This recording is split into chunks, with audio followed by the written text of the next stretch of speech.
দক্ষিণাঞ্চলের অন্যতম পাইকারি কাঁচা বাজার খুলনার সোনাডাঙ্গা। এখান থেকে সবজি সরবরাহ হয় দেশের বিভিন্ন জেলায়। ফলে এ অঞ্চলের বেশিরভাগ খুচরা বাজারে সবজির দাম অনেকটাই নির্ভর করে এ বাজারের উপর ভিত্তি করে। বিভিন্ন স্থানে বন্যা ও বৃষ্টির কারণে কমেছে সবজির সরবরাহ, যার প্রভাবে দাম বেড়েছে এই পাইকারি বাজারে। গেল সপ্তাহে ৪৫ টাকার বেগুন পাইকারিতে বিক্রি হচ্ছে ১২০ টাকায়, কেজিতে ২০ টাকা বেড়ে কাঁকরোল ৫০ টাকা, ঢেঁড়স ৪৫ টাকা ও উচ্ছে বিক্রি হচ্ছে ৮০ টাকায়। ডাবল সেঞ্চুরি পেরিয়ে কাঁচামরিচ বিক্রি হচ্ছে ২২০ টাকায়।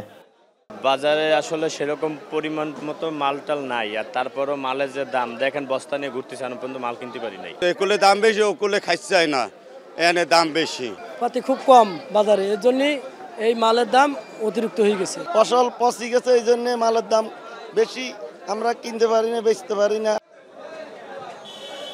সবজির দাম বৃদ্ধি পাওয়ায় কমেছে এর ক্রেতা সংখ্যাও, যার প্রভাব পড়েছে আড়তদারদের আয়ে।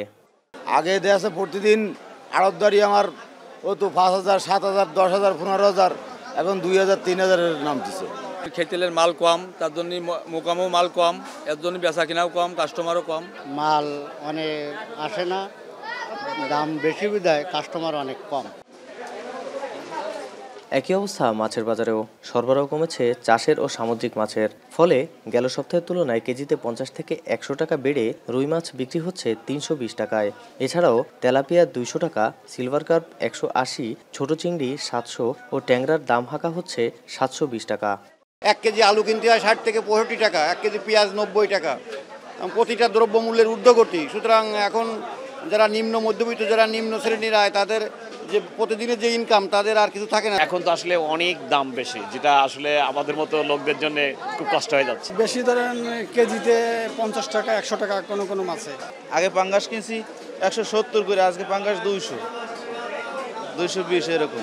আগের কেজি থেকে আপনার ১০০ টাকার মতো বাড়ছে। মাছ ক্রাইসিসের জন্য দামের দাম বাড়ছে।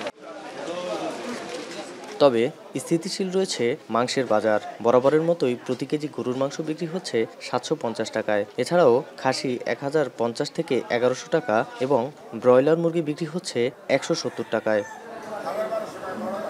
রামিম চৌধুরী, এখন খুলনা।